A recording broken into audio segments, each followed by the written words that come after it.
Sorry. I've been told it changes. Anyways, we're back on another exciting It does. episode It of does change. Starfleet Boy. Starfleet Boy gets all sensual when he starts his podcast. Well, I'm speaking about things I love, and so you can hear. Mm-hmm. Can you feel the love tonight?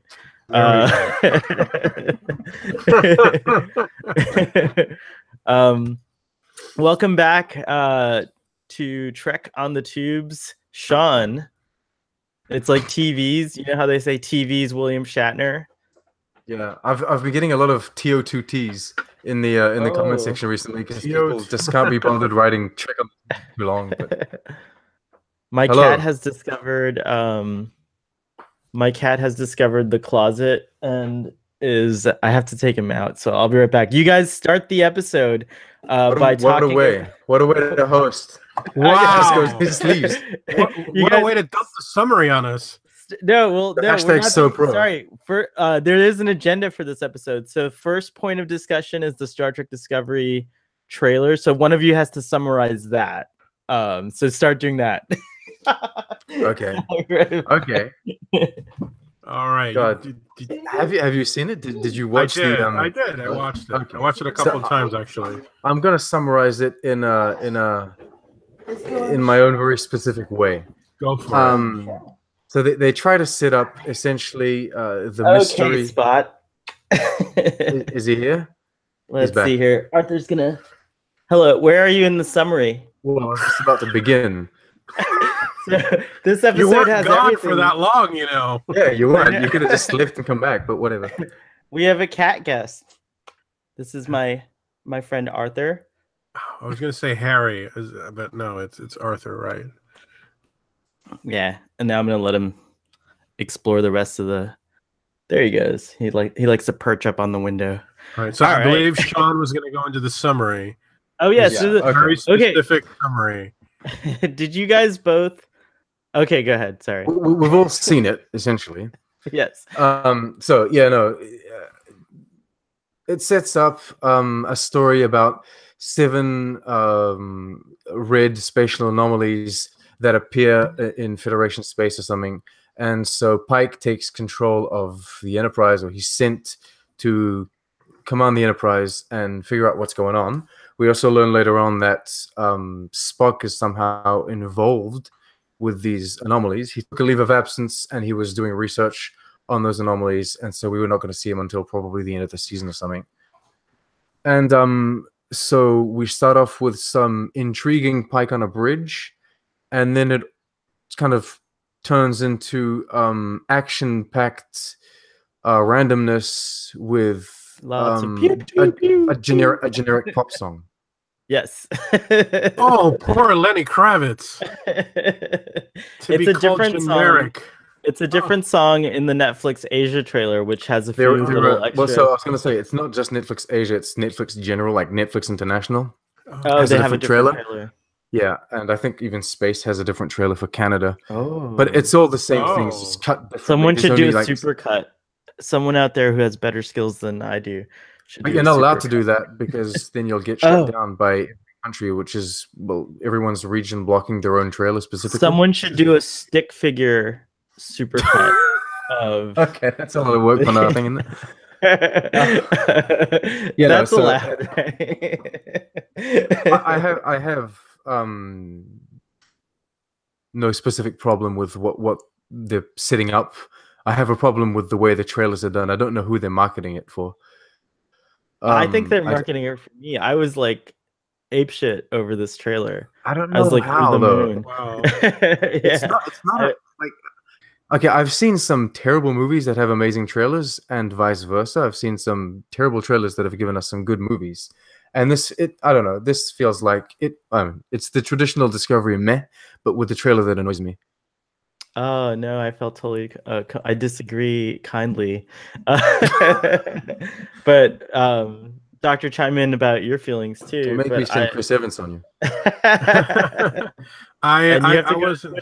Find out what that means. Anyways, go on. I wasn't. I don't know. It didn't wow me particularly. Of course, I wasn't a huge fan of the first season, and to be honest, it didn't.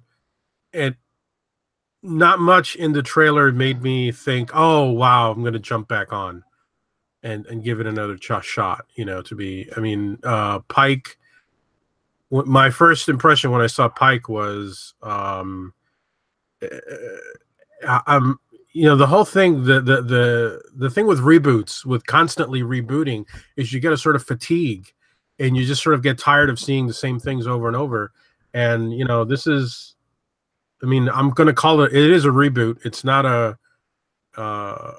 part of Star Trek Prime. There's just no way.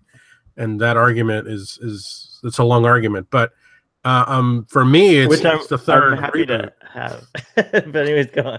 I'm sorry. It's the third iteration of the same universe, as far as I'm concerned.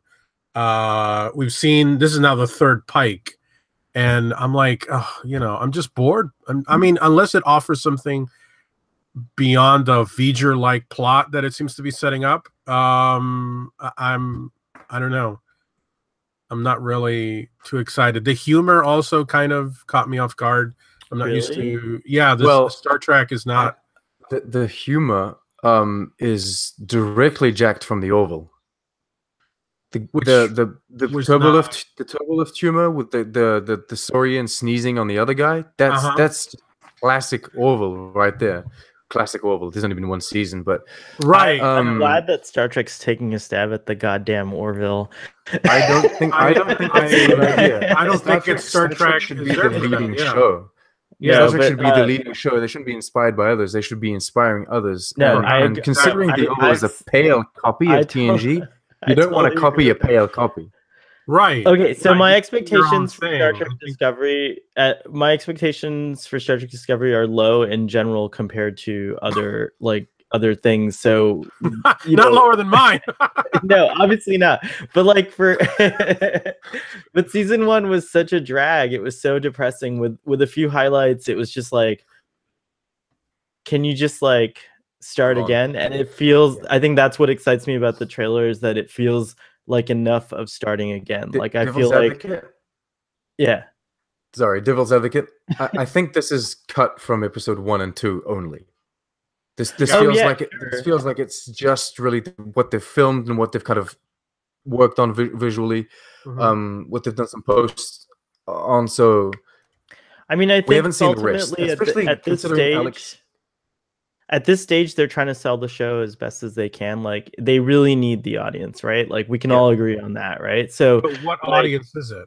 It doesn't matter. The numbers is what if you're just gonna be really brutally honest, fans don't count at all. We're our opinions don't matter, but our number matters. It's how many subscribers. How many subscribers are there, et cetera, et cetera. If you happen to be a fan and you get to influence Star Trek in some way, that's awesome, which is what some of the writers and producers and people making this show are doing. But as far as what they're doing with this teaser is they're trying to entice people. And I have to say, it probably will work. It's an awesome teaser. All the depressing things about Star Trek Discovery aside, I think they are actually doing a good job of marketing it, because I think this trailer is gonna grab the attention of a bunch of people, and it's fine, because among those sand, coal, Tatooine numbers, there will be diamonds. So you gotta you gotta be happy about that. There will be people that watch Star Trek Discovery and go, oh, I wonder what more is there to Star Trek, and then they'll go and they'll discover I disagree 110%. I don't think people who watch this show are number one, and Doctor Who proves it. I didn't say everyone. I said diamonds in the rough, right? Sand.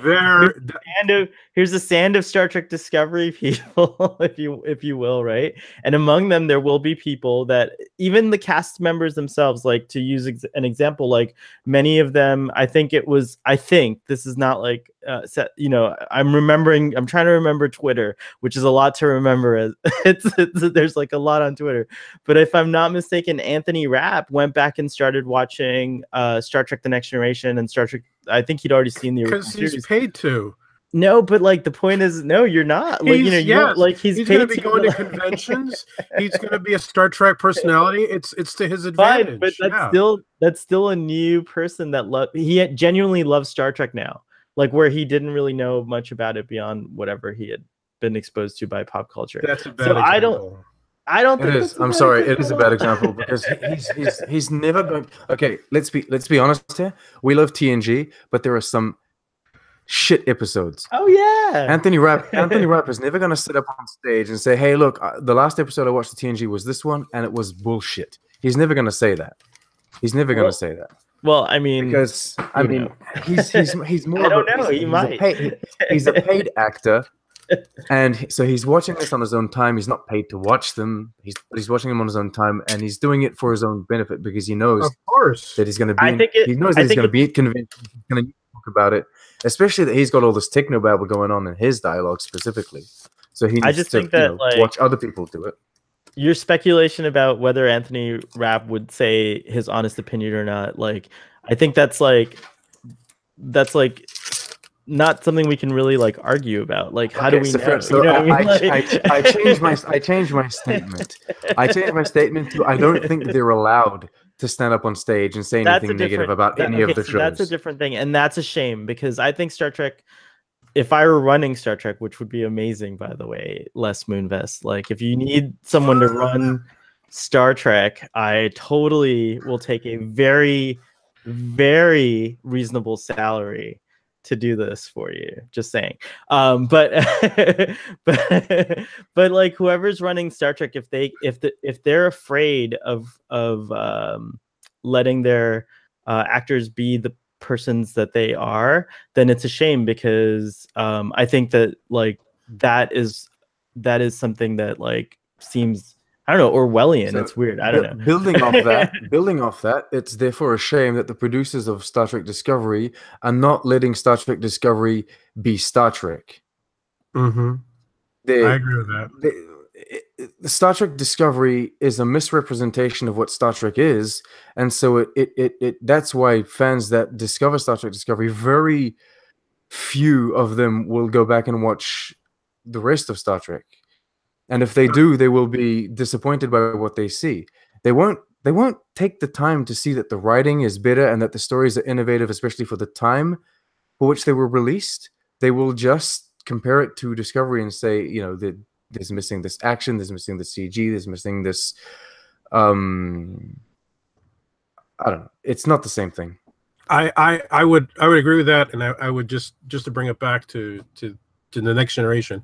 Not yet. We have another segue after the segment.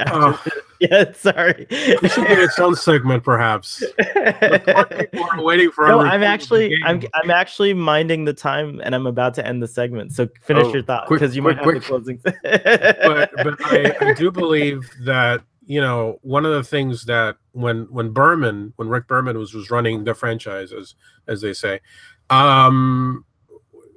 you know, each show did act as a good gateway to the rest of the canon. If you started watching Star Trek with Star Trek: The Next Generation, it was an easy thing to do, to go back to the original show and appreciate it and watch it and see how it's part of a cohesive universe, despite the obvious special effect, you know, leap in special effects or what have you. Because of the visual aesthetics and even the style of acting and the style of stories. And I don't think, and it was maintained all the way, even into Enterprise. I mean, what you can say what you want about the value of Enterprise as a series to the whole canon, but if you watched Enterprise, you can see it fitting into this greater universe. This is including the movies and everything, and the video games. Let's not even forget the video games. I enjoy Enterprise, but I hate Enterprise in terms of what it does to Star Trek. And I actually have very strong feelings about Enterprise in the way that you feel about Star Trek Discovery. So I already got over this, like, emotional roller coaster. I'm glad to see you going through it, but I already got over this emotional roller coaster. It's not emotional. It's not emotional. It's visual. I value Enterprise even more now that Discovery to me, exists, Enterprise was Enterprise was important visually because I thought there should never have been a flat screen, even though it doesn't make sense because we have flat screens in, you know, when Enterprise was a TV show. I wanted there to be green, like, you know, like scope screens, like on a sailboat, like, you know, when you're like using the radar. No kidding, I wanted that. Like, that to me would have been a satisfactory prequel to Star Trek the original series. So if you want to go there, we can definitely go there. You can go there. But like I agree with everything you're saying. I 100% like understand where you're coming from. I'm not trying to defend that. I'm not trying to say Discovery is a great show or that it's good or anything like that. I'm just saying that, like, you know, I'm saying that the silver lining that I see is that we may, like, there's this rumor of the Captain Picard return, and then this, like, you know, so Star Trek Discovery is like this cash cow that's going to fund hopefully things that I'm going to enjoy a lot, like, and that I'll be like grateful exist if they're done correctly. So I'm excited. I'm just excited about Star Trek in general. You're not excited for it as a show, or you're not excited. Okay, let me just analyze. Distill my comments. Just as we do Trump. Let me just try that. Wow, that was a low blow for you. So you're saying that the only way you appreciate Discovery is as a precursor to better things that are more in sync with what Star Trek is. This is obviously my opinion, and I wish someone at CBS would just create like a definitive statement to end the arguments that are going on. But my feeling is that Star Trek Discovery is a reimagining. I 50% enjoyed season 1, maybe 40% enjoyed season 1 based on this trailer. I'm excited about season 2. I have no idea if it's going to be great. But it already feels a lot better than season 1, and that's basically all I'm saying. That is it. Nothing else. Sean, this is the way it was in high school, by the way. My God, I'm a great debater. I was into the debate team. This was high school. I hope sincerely that the trailer is a representation of the first episodes, and more to the point, a representation of what the 2 previous showrunners were doing. And I hope that Alex Kurtzman has a grander vision, because he's going in strong with 5 years, 4 TV shows. I hope that he has a closer vision to what we want Star Trek to be. And I hope that not only is he going to make Star Trek shows with Picard, with Khan, that are closer to Star Trek, but I hope that he's going to steer Discovery into that direction as well. So I hope that, like, they're not going to separate this season into 2 parts, I don't think, with only 13 episodes. But I do think that once we've passed episodes 5, 6, which is where Gretchen J. Berg and Aaron Harbert's left, I hope the direction is going to change, because apparently they had to rewrite a lot of the episodes because of budget issues. And so if you're going to rewrite episodes, rewrite them good. Rewrite them the way that Star Trek should be. It's going to be really fun to see what happens. Okay, so do we agree that that's the end of the Star Trek Discovery trailer breaking news discussion? Yes. Let us so end it. Say we all. So say we all. And CBS, I have a marketing advice to you. Reimagining will probably be the most accepted term for Star Trek Discovery if you wanted to spin the differences in that direction. It's just a reimagining. Let's reimagine everything. Let's reimagine Starfleet Boy. Star Trek is unique in the way that it's established that it has multiple timelines. It's the only franchise in the world that has multiple timelines, which is essentially a scapegoat for anything that you ever do. Take advantage of that bullshit. Yeah. Make it another timeline. I think that would truly end all these discussions. It would. It really would. It really would. Tool given to you. Just use it. And it was employed. Yeah, it was employed so well in the J.J. Abrams. And people love that shit, including myself. as I ordered amazing XL movies, right? 2000. Right.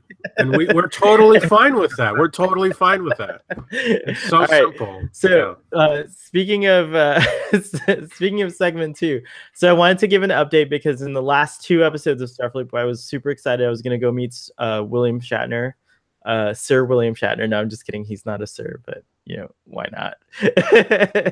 Not a British subject, sir. What's that? Not a British subject. No, he's not a British subject. He's Canadian. He's Canadian.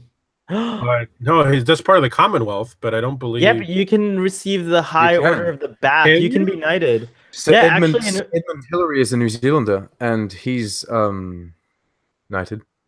Well, he was. Oh, I didn't know that. So you can be part of the Commonwealth and be knighted. I hope so. I plan to be knighted one day. This is, all right. I didn't know this.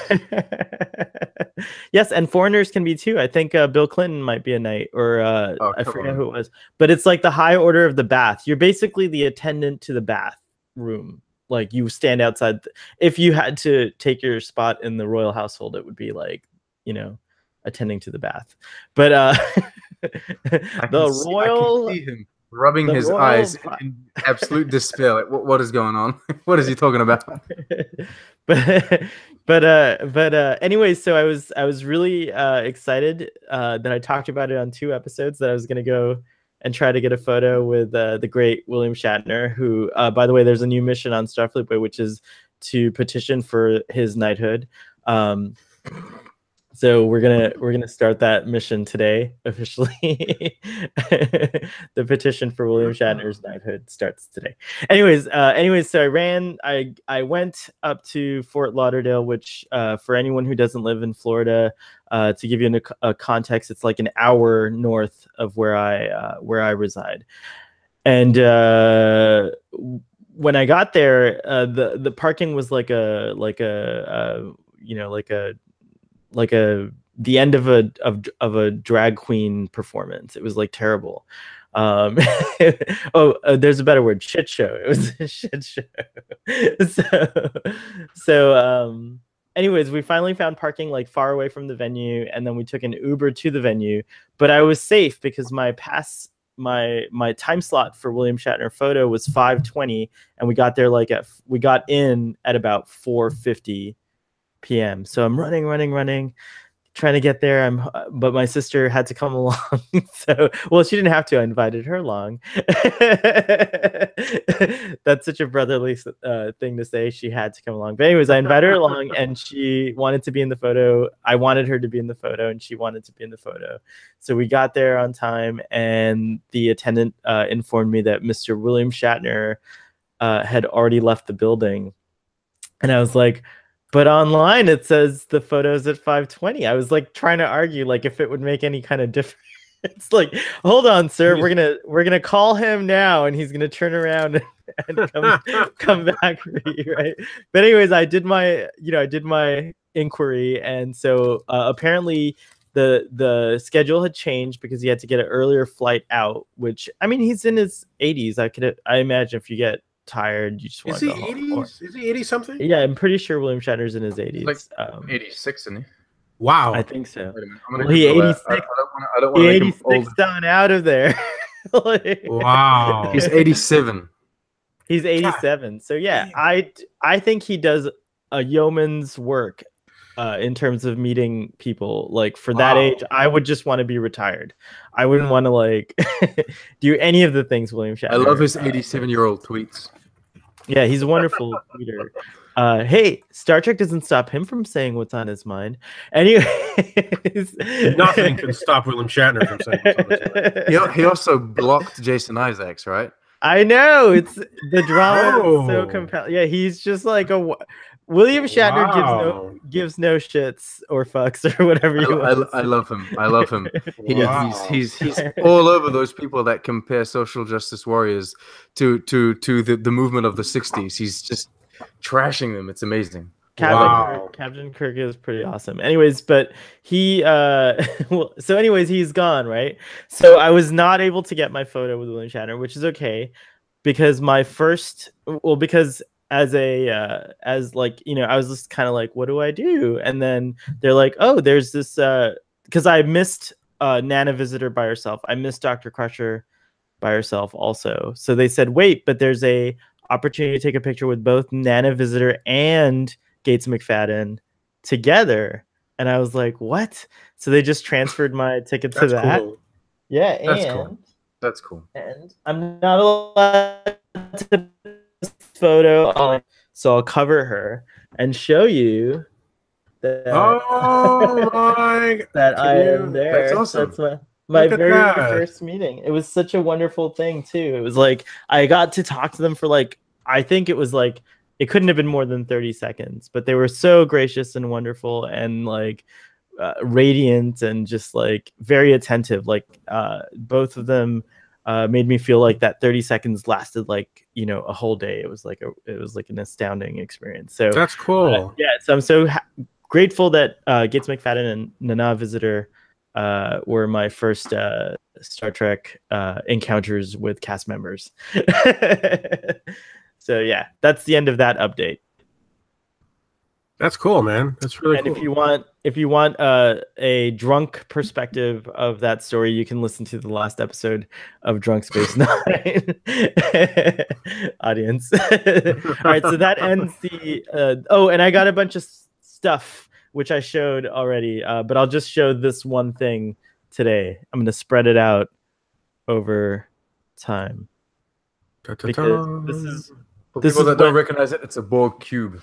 And the reason I'm choosing this is because in the episode of Starfleet Boy, going back to our proper discussion of the episode The Game, there's what I perceived as an error when they say Wesley Crusher is being shuttled to the Enterprise, but then in a later scene, he's being dropped off by a starship. So I didn't know what that meant. And we can talk about it. But anyways, thank you to those of you who waited 27 minutes to get to the point. Today we're talking about The Game and not the David Fincher movie. We're talking. Oh my! Although we could, we can keep going. I loved that movie the first time I saw it. I saw it recently, about a year ago, and I don't know why I loved it the first time, but. Oh wow, You've come to your senses, Sean. No, we love that movie, don't we, Doctor? Isn't that like we don't? Oh, we don't. We don't. I don't. I love. You I love that movie. I love the movie. All right. Anyways, Sean Penn is a real. It's Sean Penn, right? Who plays the brother? Yes. Yeah, he's a real dick to his brother. I mean, God. That's true. But Michael Douglas is just a fine actor to watch. He is. He's such a really great performer. But anyways, who wants to do the episode summary? If not, I'll take it.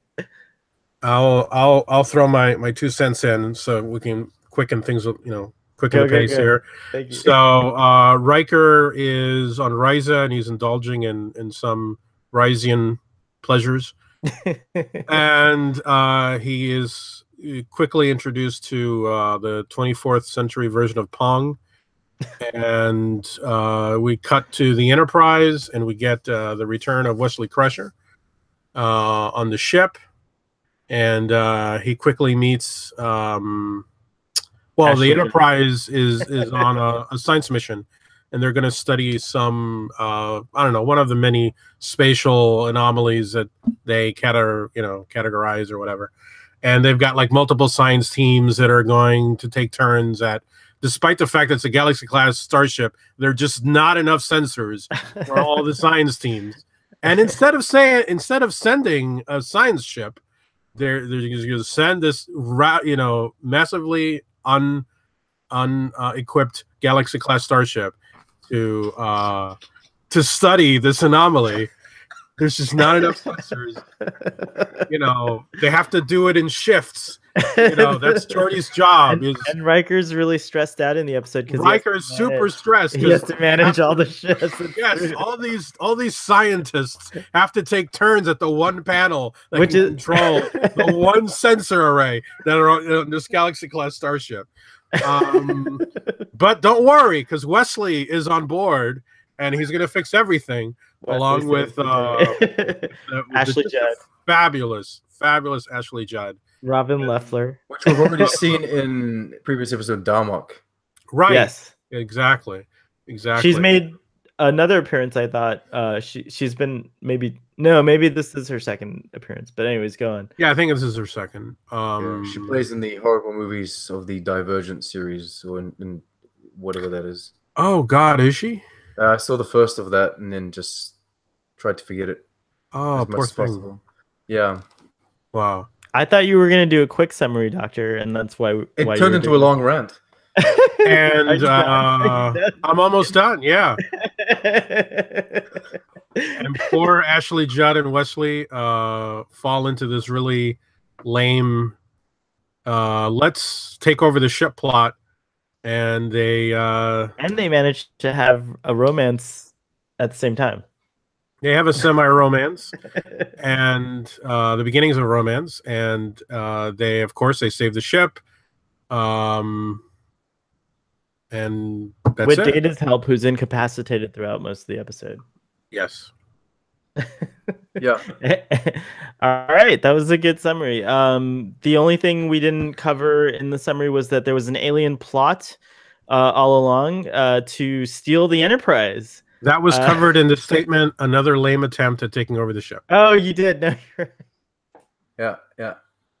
Starfleet Boy needs to re-listen. The game was a disguise. It is another Wesley saves the Enterprise episode, and that's something that I thought was probably the worst thing about this episode, because here you have returning Wesley Crusher. He's a little older. There's all these opportunities to kind of do something new with his character, but they just go back to the same routine. And it all pivots on the most ridiculous moment in like TV history, right?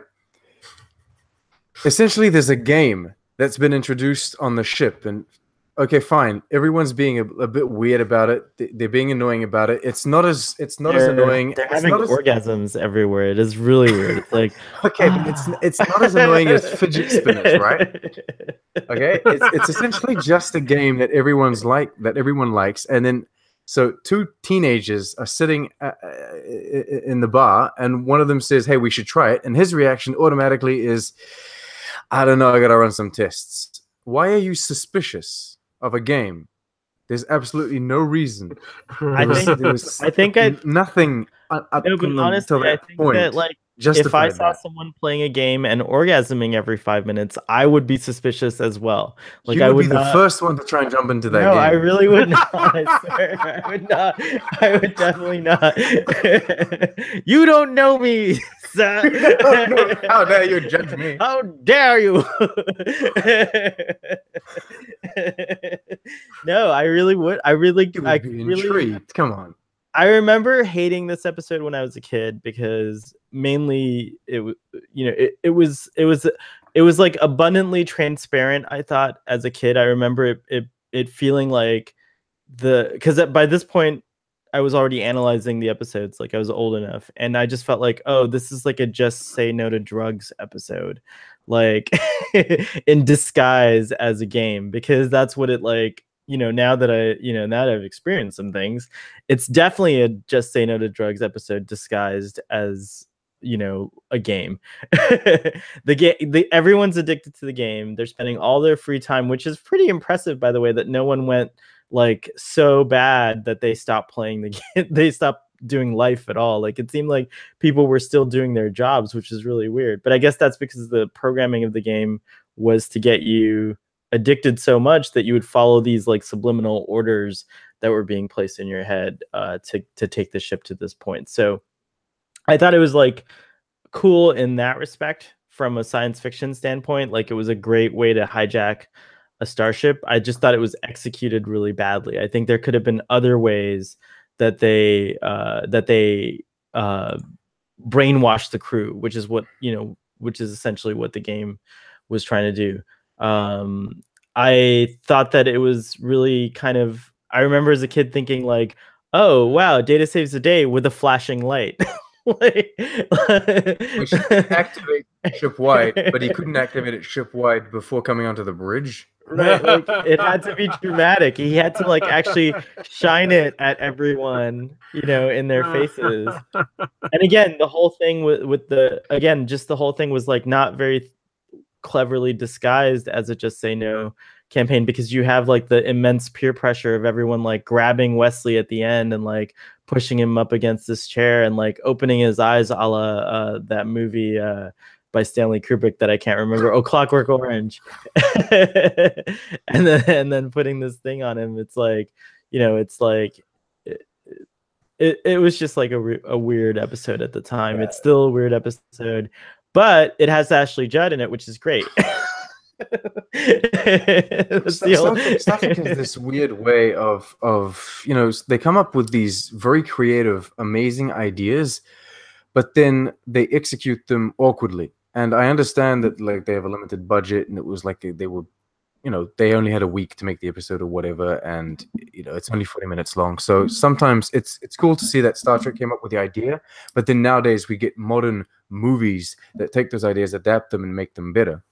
Mm-hmm. This, however, was one of those awkward ideas that was also awkwardly executed. And I think they came up with an idea, but then they just, as you say, just turned it into the classic, we're taking over the ship trope. And Wesley saves the day. By the alien of the week. With a ship of the week. I like the ship. I like the alien ship. I forgot. Yeah. I forgot what the alien ship looks like. You kind of know what's going to happen. The moment the alien puts the game on Riker's face, because she's already acting weird. She's already acting kind of offbeat at that point. Oh yeah, it's suspicious. It's again like it's very transparent and suspicious. But then I'm not even sure if they try to hide it. I mean, was it intended that you know straight away? I will say this, like Google should have watched this episode before Google Glass came out, because I feel like this was whenever you see someone on the street with Google Glass, I can't help but think of this episode of Star Trek: The Next Generation. Really? To me, it feels like the same thing. Like people I rarely think of this episode. So and you're watching. I don't share that with you. I don't think I've thought about this episode until I watched it like last week. I didn't even remember this episode existed, but yeah, I do remember watching it back then. No, they actually put out a real version of this game. I don't know if it's on Google Glass or on tablet or something. Yeah, they put out like a real version.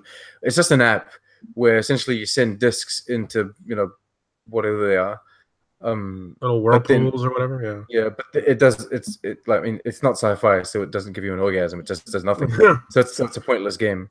What do you guys think of this? The story was written by 3 different writers, Brandon Braga being among them. Hang on, but like you could see that like I kind of like sense that there were 3 different like tones in terms of the different storylines. You had the possessed crew kind of vibe. I feel like maybe and then you had the Wesley and Robin Leffler romance. And then you had the game as its own kind of like narrative, if you will.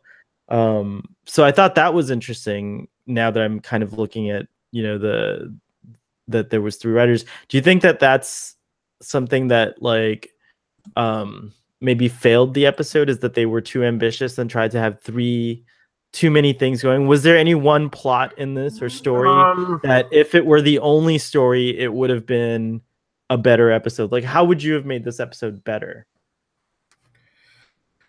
Well, I don't know. I mean, I suppose maybe the story, I mean, I haven't looked into any of the sources, but I don't know if this story maybe started as a brief where, okay, we need to bring Wesley back on the ship, or if they just had the him that he's on the schedule and he's going to come back, and they'll be like, well, we'll just make this the Wesley comes back to the ship episode. I'm not sure, but I have a feeling maybe it was 2 different stories, or 2 different ideas that were just merged together.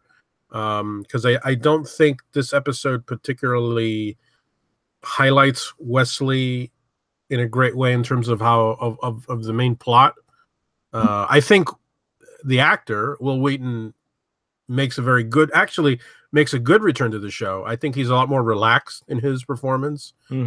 I mean, there's no way. I mean, a Rock can have good chemistry with Ashley Judd. I mean, she's a very charming actress, so they had an easy chemistry. But I don't really see how this episode highlights Wesley in any particular way that's memorable.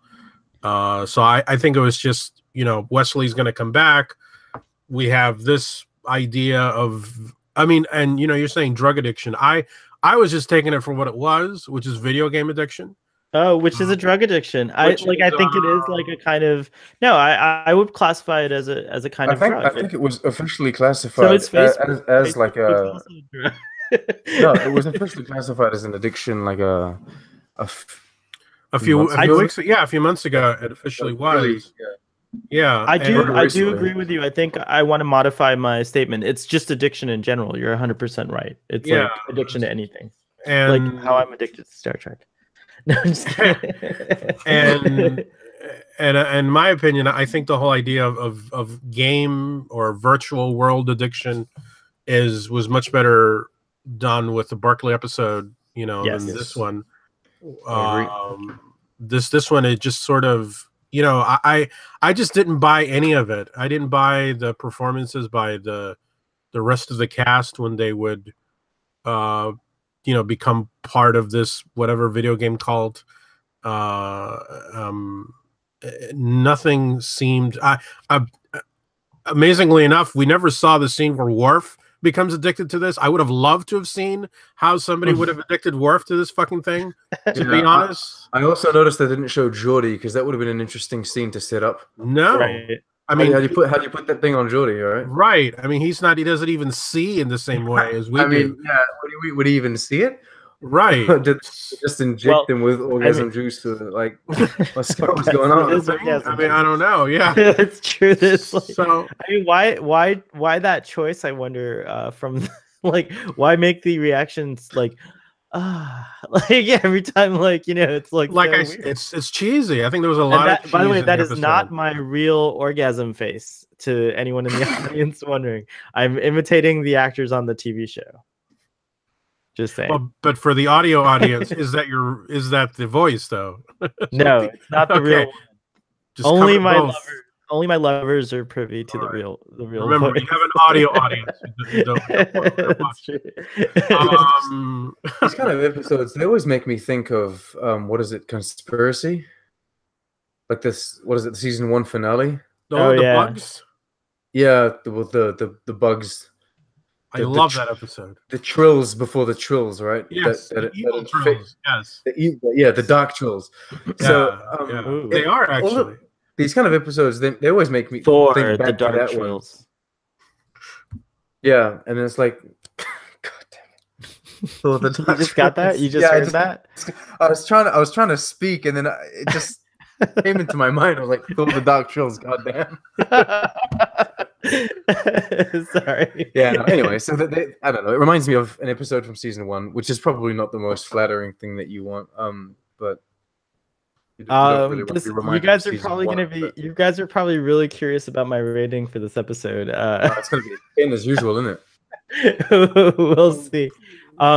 There was something that did bump the rating up in my mind as I was watching the show, is something I completely forgot about, and I think it's the one redeeming moment.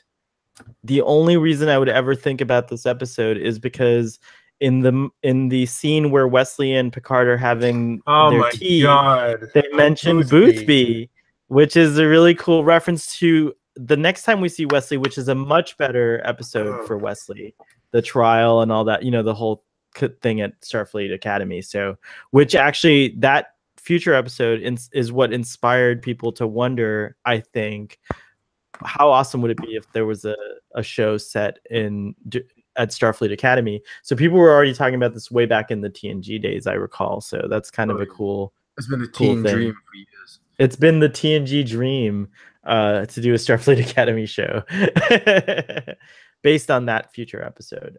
So that's the one thing I think that stood out as like, oh, this is neat. This is a neat little seed. Again, no idea if it was intentional. Like, no idea if the showrunners were like, oh, we're gonna do this episode later on that has, you know, Wesley, and we're gonna show Starfleet Academy, and we're gonna show Boothby finally, because we've been talking about him for like several episodes. Because in the episode where Picard has his heart attack, you know, where they're saying goodbye, his Wesley's last episode, he does, I don't remember if he says Boothby, but he says go and see the groundskeeper at Starfleet Academy. And so then now this is following up from that. It was just cool. That's the only cool moment I could think of in this episode. I have a question for you guys, which are a little older than me, because I couldn't tell if this is the first time it's ever been done or not.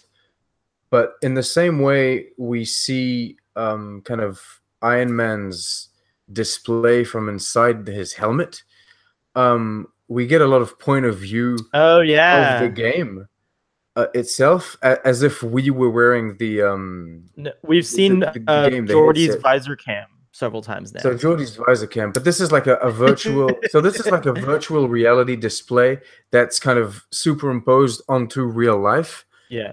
And I was just wondering if that's ever been done. I think Star Trek, that's the other, probably for someone who really loves technology, that's probably the only other thing that's redeemable about this show, is that I think that's the first time. I bet there were other shows that had heads-up displays. Like, I'm guessing like MacGyver might have done something with a heads-up display, because that was a show that dealt with, like, you know, presenting, like, you know, possible what's next for technology kind of stuff, you know. But I think this was definitely the first time where you saw something like a virtual reality overlay. Now that's is exactly what this game was doing. Like, Google Glass does the exact same thing. You're walking around, you're looking at someone, and there's a heads-up display that's giving you information, or a website, or you could be playing a game. I wouldn't be surprised if there's a developer out there who made this game for Google Glass, which would be awesome, by the way. It would be kind of a really cool thing. But Humbert, you were going to say just a second ago something about Boothby. You forgot. Well, no. What I was going to say is that I was going to piggyback on what you were saying about the scene between Wesley and Picard. And the only saving graces this episode has is the little character moments. It does have some nice character moments. Like I said, I actually think Wheaton did a very good job as Wesley. You know, the idea of him coming back, he's a lot more relaxed in his performance. You know, he has this very easy chemistry with Ashley Judd, which was great. You know, typically in an episode like this, I don't want to see the little moments. You know, I want to just get back to the action, back to the plot. But in this case, the moments where it's just Wesley and what's her name, Robin, just hanging out, are the best parts of this episode. And to the credit of the two actors, they actually managed to convey a lot of really lame dialogue. You know, I mean, there's one part where they're just sort of breaking down the plot for the whole audience, like, my God, they've taken over the ship, and they disabled Data because he'd be the only one. And it's like, yeah, we've been watching the episode, folks. Thanks. But they delivered very well. I mean, I'm sorry, what? Sorry, why is it so easy to disable Data? Well, because Crusher is one of the few people that know. Right, yeah. His little thing. And, you know, and then the whole thing where they have that little surprise part, whatever, surprise for Wesley that they're all in the conference room. And I mean, it's little moments like that I feel if they could have just found a better plot to be the A plot to go with Wesley's return, this episode had potential. But the whole thing with the video game is just really, really bad. I mean, even down to the video game graphics. I think somebody on the production side should have really thought better about trying to realize. I mean, maybe they should have made it a puzzle or something. Yeah. But the whole, even with the new effects that they made, I mean, I'm assuming they're new. It just looks. It doesn't even look like something somebody would really play. Right, In the show's weird defense, because of. Well, go ahead. Sorry. In the show's defense, because that's the first thing that I have a lot of beef with the way that games or board games or video games are portrayed in Star Trek, especially in Deep Space Nine, because it's always just stuff that wouldn't exist. No one would play that. It's not a real game. It's not realistic. Right. I play a lot of board games. I've played a lot of video games. I know what they are, and the way they represent that on screen is never good. In the defense of this episode in particular, from a human perspective, just saying. Anyways, go on. Still, a game has to be a game. I mean, usually they're not. In DS9, there's an episode where it's just a ball, right? Anyway, in this episode particularly, I don't think the idea was to make a game. I think the aliens just created some just cheesy thing where once you get the person to put the disc in the tube the first time, they're already screwed. So there was no point in developing an actual game that looked like a game or that had to function like a game. It was just find an excuse to get the guy or to get the person to put the disc in the tube, and then that's it. Right. So I can kind of understand why it's lame. On screen, it doesn't translate very well. When you're watching it, it kind of looks ugly. Yeah, it does. I agree with that. But I would say that's true. In defense, the only defense I have for future games, Sean, is that when I was doing the virtual reality Star Wars experience in Las Vegas, I wasn't supposed to do this, so I'm admitting to something bad that I did.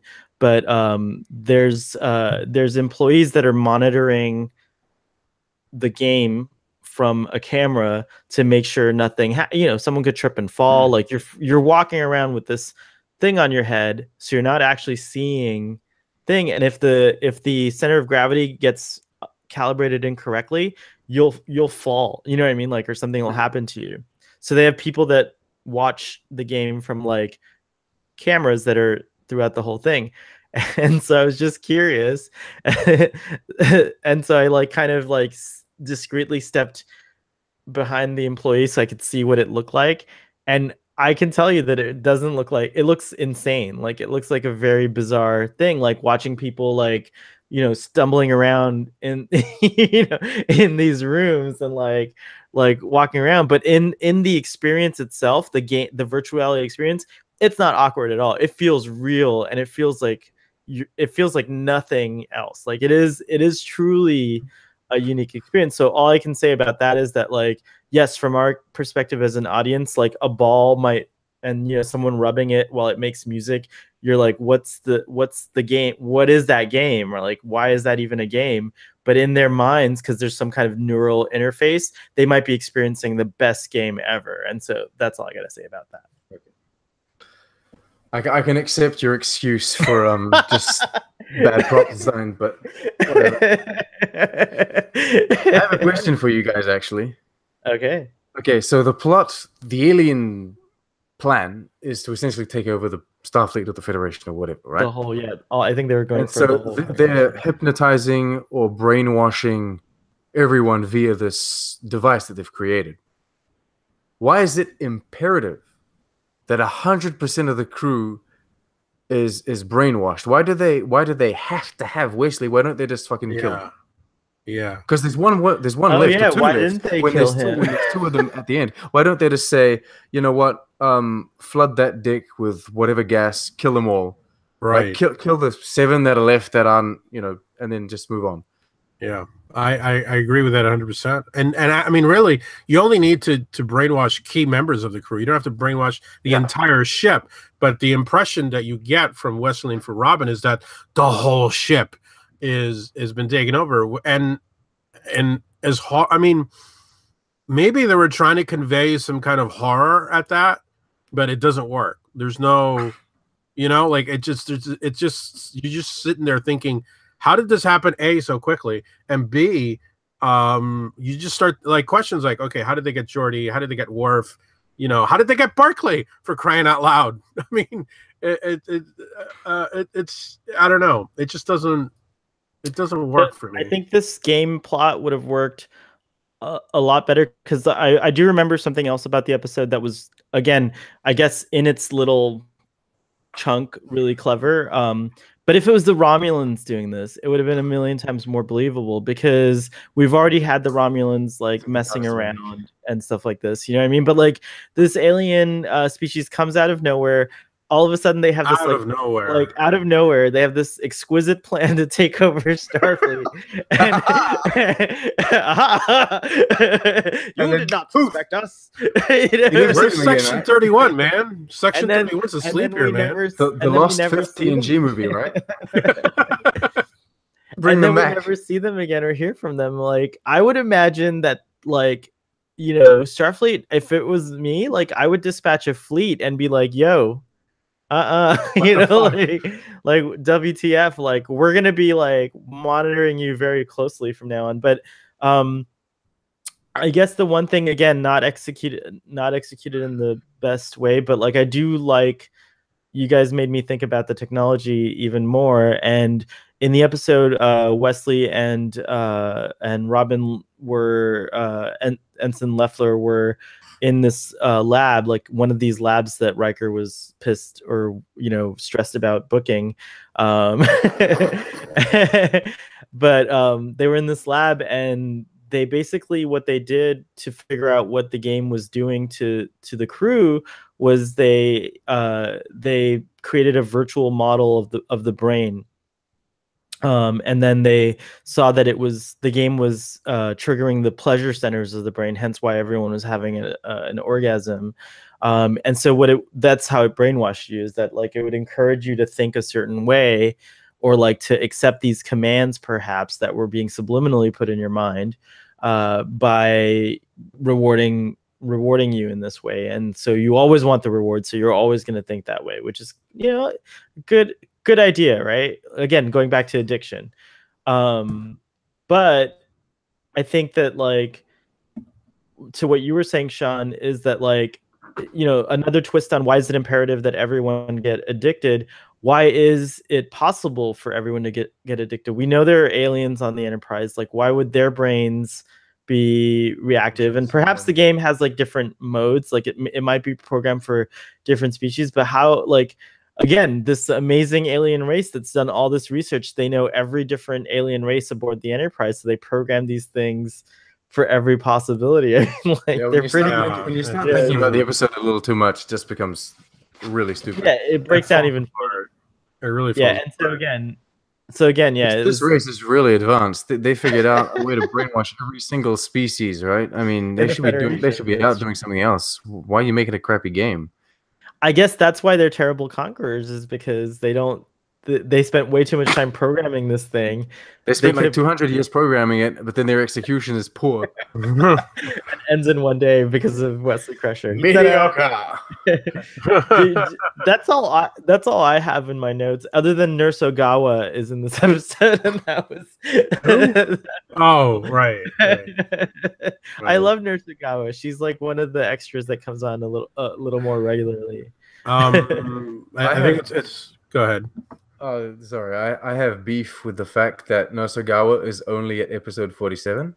Because it seems really easy to move up in the levels, and why not 47? I mean, it takes 2 seconds to get from episode level 1 to 2.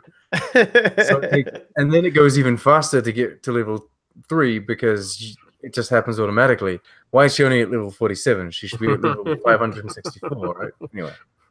The scene where and how quickly does Picard level up? I mean, he must be super susceptible to brainwashing because I get the impression that he got the game towards the end, and he's like the most tuned in. I don't know. What about that one angry parent on board that absolutely despises video games that would never touch one? It's true, right? It's true. There's a lot, yeah, the episode sucks. There you have it. I guess we should sucks out of 10.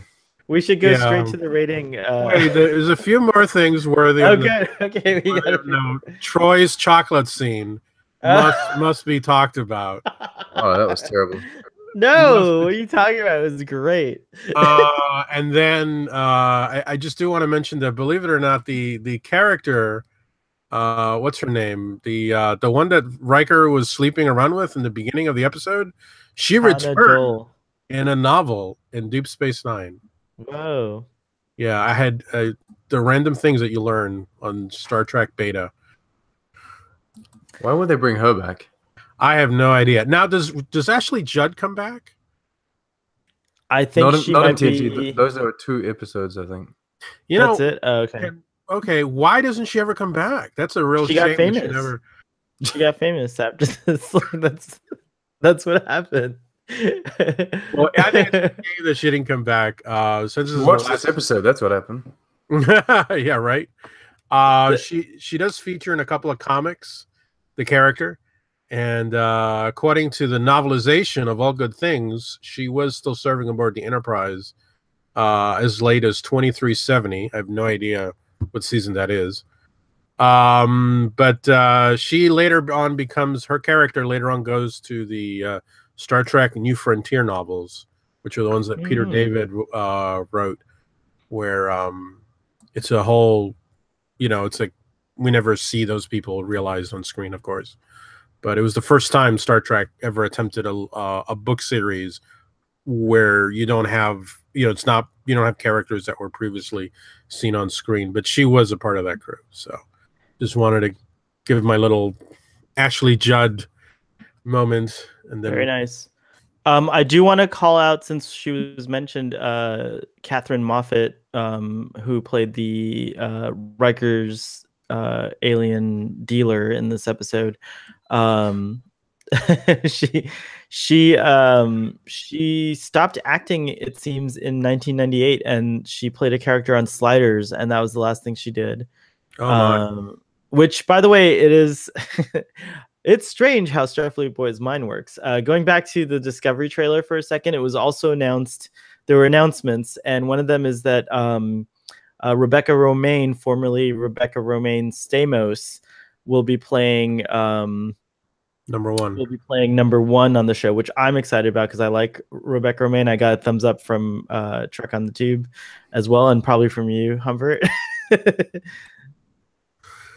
Anyways, she was formerly Rebecca Romaine Stamos, but she's currently Rebecca Romaine O'Connell because she's married to Jerry O'Connell, who was on the show Sliders. And he was also on that show My Secret Identity that was filmed in Canada that you were shocked about, Sean, which made you realize I liked Star Trek stuff. So there's a weird tie-in with... And you got one more. You got one more to go. Come on, bring it home. You know it's a hell. Jerry O'Connell and we'll start together in what show? Stand By Me. Oh, that's right. Oh my god. The movie Stand By Me. That's true. Holy shiitake mushrooms. That was really good, Doctor. Nice tying up my loose end there. Very nice. I thought, because my mind was still on this actress, because she did Sliders. That was the last thing she did, but you'll be interested to know that she also did Babylon 5. She was also on the Iron Man TV series, the Fantastic Four TV series. Oh, those are animated shows. Animated, right? So she was on Star Trek Deep Space Nine. And then she is also in Simon and Simon, I think, which is the only other thing that Simon and Simon. TJ Hooker, so she worked with Shatner. So Catherine Moffat has been everywhere. All right, can we say that the episode sucks though? Yes, we can say that this episode sucks, but I want to give the rating first because you guys never believe me. So this episode gets a 2 from me. Wow. Sean's like, what? Wow. I don't know if I've ever seen you. I've never seen you give it a 2. I wasn't expecting that. No, I don't think I've ever given an episode of TNG a 2, but I don't know because we don't have a database. What's that? I'm mind blown. You've drugged me. And I think the reason is because I would never really watch it again intentionally. If I were gonna, I like 100% like don't need to see it again. The message is delivered. And again, other than the Boothby thing, which just is a cool little tidbit of trivia, there's nothing really that I could find, worth redeeming this episode from its dismal place in in the world. I think you're right. I think it is a 2. Wow. I think it is a 2. I think the only saving graces are, like I said, the little character moments. Yeah. But I mean, no reason at all to watch it. Ashley Judd, like I said, little performances. It's for completionists only. Let's just say that. That's a great way to put it. That's a really cool term. I will never rewatch it, so I give it a 2 just for Ashley Judd. Nice. So this is one of the rare instances where I give the highest rating. Oh my god! Oh, wow. I give it a 4. Right. I need to try and defend my opinion now. I think you might have to, because this is a first. This is a first on Starfleet Boy, ladies and gentlemen. Sean's rating is higher than Sohail's. You sure you don't want to revise that? You feel free to revise it. You can... It's already been revised. It's already been lowered. Wow. Oh, wow. I don't know. I still think that there's some original ideas mixed amongst the generic kind of broth that they serve up. Yeah, no, I feel like that the whole it's a broth. Yeah, I don't know. I like the idea of seeing the game from like the point of view of the crew members. I have no real issue with the ongoing joke of Crusher saving the crew. Yeah. And yeah, I like the character moments in the episode. I think it's just not all. There are some terrible episodes of TNG that you just can't sit through. This one, it's fine. It's just the more I think about it, the more it's stupid. Mm-hmm. But yeah, it's not as terrible as maybe you guys think it is, in my opinion. I think my rating went down when I rewatched it this time, because it was just like it was a bit annoying. Like I was like, really? This episode's so bad. So I might have given it a 4 in we weren't rating episodes back then, but in 1992 or whatever this episode came out. I might have agreed with you, because again, I do agree with the Doctor and you. There's so many like things that as a result of this episode that make you think a little bit more about those things, such as like the technology behind the game itself. Like that, that's something that was interesting to me. Like again, Wil Wheaton's performance, I want to echo your statements that it was really great. Like he did seem so much more natural than he did before, so that awkwardness is kind of gone. And he just had like this comfort with the rest of the cast as well. It genuinely looked like everyone was excited to see him, like because they were excited to see him. So all of that felt real and very nice. And then again, these little moments of overall story development with like as ridiculous as it is that Crusher and I forgot her name save the ship in this bizarre plot. They do have like good chemistry, and they relate. Yeah. Like you believe their relationship, as short as it is, and so yeah, absolutely.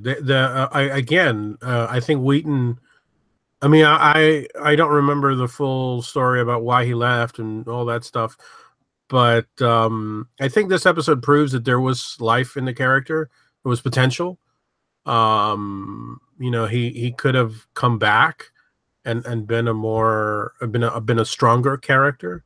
I would have liked to have seen him come back and then continue, with Gates McFadden and built on that relationship that they had, his mother and son on the show. I think that would have been interesting. And this episode proves it in terms of his performance. But again, the plot just doesn't really help at all. And I think, you know, when I say I give it a 2, I'm thinking, you know, in the whole grand scheme of Star Trek. So I'm ranking it against all that, and it's just like this episode's just really bad, and I don't even think everybody else was particularly good. I didn't particularly enjoy the Picard's little just smiley face. I agree. Everybody just I don't think everybody was on the same page in terms of the menace. I don't think the menace and the horror of this scenario. I mean, imagine. I mean, this is kind of the This is sort of a callback to those stories where somebody comes back to their hometown and some benevolent force is taking over the hometown. It's like the zombie episode. It's like a zombie episode, kind of like or Invasion of the Body Snatchers. Right. That's a great It's that kind of story where you've come back. And you're feeling a little bit like a fish out of water because you've been away for a while, right? And you think what your home is like, but suddenly home doesn't look the same way. I mean, I'm going to quote a movie that should never be. They're just not on par at all. But Blue Velvet, where Kyle MacLachlan comes back home to his hometown, and then he finds, discovers the seedy underbelly of his hometown, and fabulous movie, by the way. And this story should have been more like that, but there was just zero menace or horror. I think everybody just kind of played it almost for laughs. I mean, that scene where they're holding Wesley down and they're trying to do the Clockwork Orange thing was just absolutely horrible. I mean, it was just terrible. I was laughing when I was watching that. I mean, that's true. It was just bad. Check out this crazy trivia here. A little bit of background information off of Memory Alpha. The episode was filmed on the 28th of August, my mother's birthday, and my prediction for the birth of your child, Sean. August 28th of 1991, and until September 6th of 1991. But it aired on the 28th of October 1991. Look at how crazy that production time is. Like, everything was done, like filmed, special effects, like everything, and then it aired like a month later. Mm-hmm. Well, it generally took like a couple of weeks for an episode. But that's insane compared to today's, like, Discovery's like, you get 5 episodes, you get 6 months of nothing. That's why no modern show has an excuse. Because they're given budget and they give time. Right. I'm sorry, and it's friggin' 18 writers to write 13 episodes. Exactly. That's true. And TNG have like 6 writers. They have to write 26 episodes. They have to put them out once a week. Mm-hmm. They've got like 2 weeks to make it. Yeah, it's insane. If they reuse props and the sets aren't perfect, then there's an excuse behind that. And it was also made like in the 90s. We're talking 2018. We're literally living in the future. Anyway, it's true. Yeah, it's true. That's really good. Brent Spiner at the last SuperCon that I went to talked about just the differences in schedules in terms of filmmaking, and he says he just laughs, and people are like, "Oh my God, the schedule's so brutal," and he's like. And they're generally younger people, and he's like, guys, you have no idea, you just have no clue what it was like when he was doing Next Generation and other TV shows. I think that's why some of these people are bitter. Some of the actors might come across as bitter. but it's a good point that Sean makes, which is that out of 22 to 26 episodes, the batting average of a season of Next Generation was maybe for a good average to great episode was maybe what, a little more than half, 55? maybe yeah. Okay. And yet when we get a database person, Sean likes databases, so I might have to call in a favor here. While you're home taking care of the baby, you can skip to the last like 10 minutes of every Starfleet Boy episode and find out what our ratings were. Trust me, he'll have no time for anything. It's true. Watch as much Star Trek as you can now. but I mean, and Discovery was what? How many episodes was the first season? 15. 15, and I could barely get through half of the season. No, I know. I mean, it's just ridiculous. In all fairness, it was 13 plus 2 tacked on. Oh, that's right. They did. They that's true. I think it's generally agreed by those who care about these things that season 1 of Star Trek Discovery seems rushed and put together, and they had lots of trouble. Like, look, so does TNG season 1. So yeah, season 1. So it's like kind of interesting how like history is repeating itself, but I don't remember being as pissed about TNG as I was about Discovery. Well, you're supposed to learn from your mistakes as well. But whatever. But anyways, you're right. True enough. 100%. Oh my god. In continuity, this was the second and last appearance of Ensign Robin Leffler. So Sean, that confirms what you already said. So she was only in Darmok and this episode. It's a shame. It is a shame. Damn shame. In the companion, which you can read from, which we didn't talk about, but this is really good, is that the cadet uniform lacks the pips, but it also is different. It's black and then red. And I remember loving that as a kid. I remember like thinking that's a way better uniform. And then lo and behold, Voyager and Deep Space Nine basically have they went on and did that. And I think that was a huge improvement to the uniform in general. I really like that style. What do you guys think? Okay, no comment. Not really. Data references the events of Data's Day when he tells Wesley that his mother recently taught him how to dance. We already talked about Boothby. Oh, look, Nurse Ogawa. None of this trivia redeems wait, the plot. So wait, I get happy when I'm thinking the same as Memory Alpha. So while in the triple with, Nurse Ogawa comments to Wesley that she is on level 47 of the game, repeating the theme of including the numbers in the series. Oh, that's funny. Yeah, there's a whole thing about number 47 coming up all the time in TNG. Is that in Star Trek in general, I think. Is that the answer to the... No, that's 42. Oh. I don't know why it's 47. It's just 47 comes up a lot. Okay. This episode was the second time the sonic shower was referenced and the first to mention it by name, though it would be several years before one was seen again on Star Trek Voyager. We see a sonic shower scene in Voyager. I might have to skip ahead. Sorry. I think it's Bravana. Oh, then all right, I can imagine it. That's all of the trivia on there. Anything else to contribute before we end this this fine discussion, gentlemen? Game over. Did you plan that? Were you waiting to say that? I love it. This comes out.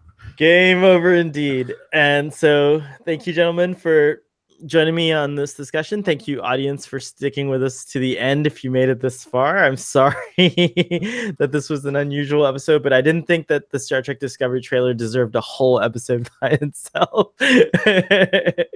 Nor did my story about meeting William Shatner, so I wanted to cram it all in here, and you guys have been gracious to allow me to do that. Please let us know what you think in the comment section below if you're on YouTube, and you can email us at sohail@starfleetboy.com or starfleetboy@gmail.com and comment or send your thoughts that way. And that's it. Live long and prosper, and we'll see you next time. Thank you, gentlemen. Yeah.